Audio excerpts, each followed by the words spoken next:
بارودۆخێکی قەیراناویە بۆ هەرێمی کوردستان لە ئێستا بە بڕوای دکتۆر نوری تاڵەبانی پرۆژەی دەستور هەموارکردن و گەڵاڵەکردنی دەستور دوا بخرێت یاخود پەلەی لێ بکرێت لە سەرەتاوە بکرێت لە دانانی دەستورێک بۆ هەرێمی کوردستان هەتا لەم بارودۆخەی ئێستاشدا پێویستە و دەستورە بە زووترین کات پەسەند بکرێت. بۆچی پاش 20 ساڵ لە حکومڕانی هەرێمی کوردستان نەبووتە خاوەنی دەستوری خۆی لە ئاکانی ڕاگەاندنی ئاکانی هەڵبژاردننی ساڵی 92 کێشەی زۆر هەبوو. ئەگەر ئەوان لەسەر ئەوە ناکۆڕ بن چۆن ئەتوانن پێکەوە هاوکاری یەکتری بکەن.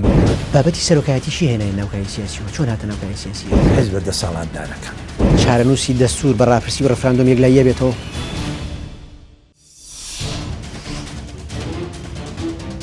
چاوپێکەوتن لەگەڵ دکتۆر نوری تاڵەبانی پسپۆڕی دەستوری و سەرۆکی ئەکادیمیای کوردی